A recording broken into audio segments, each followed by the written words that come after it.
The subtle equilibrium of the Congress of Vienna system began to fray in the middle of the 19th century under the impact of three events: the rise of nationalism, the revolutions of 1848, and the Crimean War.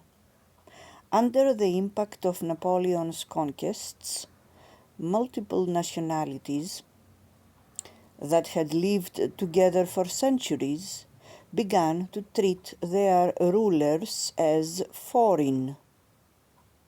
The German philosopher Johann Gottfried von Herder became an apostle of this trend and argued that its people, defined by language, motherland, and folk culture, had an original genius and was therefore entitled to self-government. The historian Jacques Barzun has described it another way. Underlying the theory was fact. The revolutionary and Napoleonic armies had redrawn the mental map of Europe. In place of the 18th century horizontal world of dynasties and cosmopolitan upper classes, the West now consisted of vertical unities, nations not wholly separate but unlike.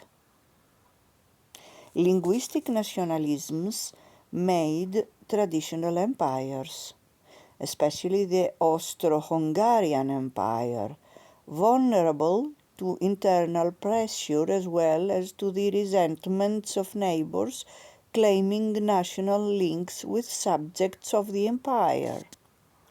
The emergence of nationalism also subtly affected the relationship between Prussia and Austria after the creation of the great masses of the Congress of Vienna. The competition of the two great German powers in Central Europe for the allegiance of some 35 smaller states of the German Confederation was originally held in check by the need to defend Central Europe. Also, tradition generated a certain deference to the country whose ruler had been Holy Roman Emperor for half a millennium. The Assembly of the German Confederation, the combined ambassadors to the Confederation of its 37 members, met in the Austrian embassy in Frankfurt, and the Austrian ambassador acted as chairman. At the same time, Prussia was developing its own claim to eminence. Setting out to overcome the handicaps inherent in its sparse population and extended frontiers, Prussia emerged as a major European state because of its leaders' ability to operate on the margin of their state's capabilities for more than a century, what Otto von Bismarck, the Prussian leader who brought this process to its culmination, called a series of powerful, decisive and wise regents who carefully husbanded the military and financial resources of the state and kept them together in their own hands in order to throw them with ruthless courage into the scale of European politics as soon as a favorable opportunity presented itself. The Vienna settlement had reinforced Prussia's strong social and political structure with geographic opportunity. Stretched from the Vistula to the Rhine, Prussia became the repository of Germany's hopes for the unity of their country for the first time in history. With the passage of decades, the relative subordination of Prussian to Austrian policy became too chafing, and Prussia began to pursue a more confrontational course. The revolutions of 1848 were a Europe-wide conflagration affecting every major city. As a rising middle class sought to force recalcitrant governments to accept liberal reform, the old aristocratic order felt the power of accelerating nationalisms. At first, the uprisings swept all before them, stretching from Poland in the east as far west as Colombia and Brazil, an empire that had recently won its independence from Portugal after serving as the seat of its exile government during the Napoleonic Wars. In France, history seemed to repeat itself when Napoleon's nephew achieved power as Napoleon III, first as president on the basis of a plebiscite and then as emperor. The Holy Alliance had been designed to deal precisely with upheavals such as these. But the position of the rulers in Berlin and Vienna had grown too precarious, and the upheavals had been too broad and their implications too varied to make a joint enterprise possible. Russia, in its national capacity, intervened against the revolution in Hungary, salvaging Austria's rule there.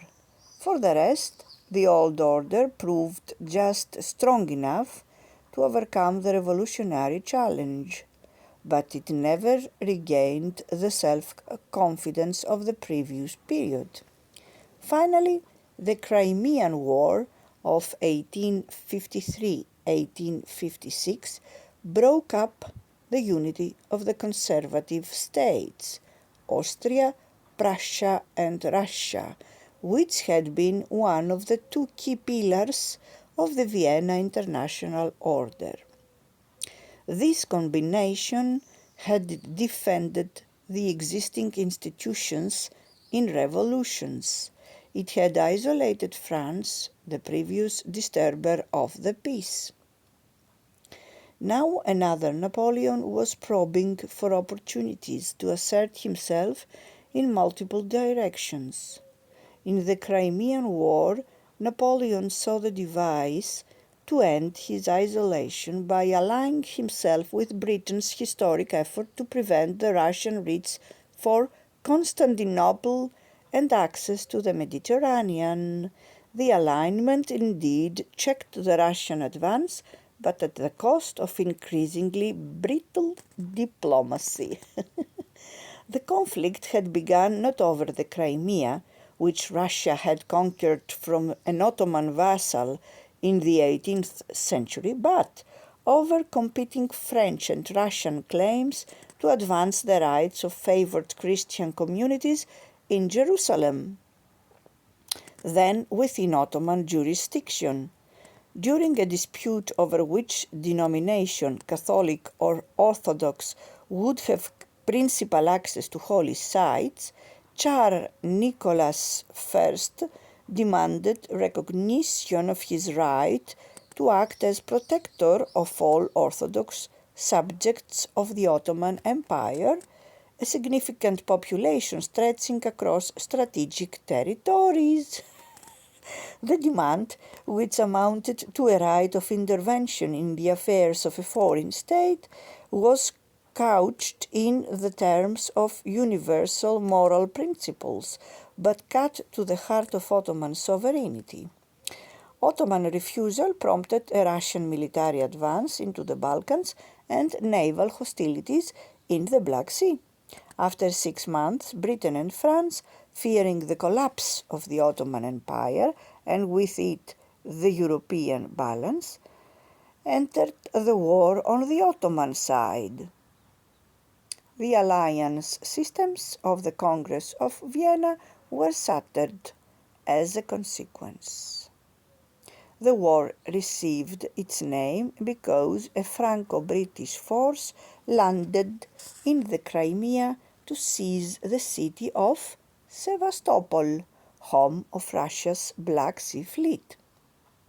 Russian forces held out against a siege of 11 months before sinking their ships.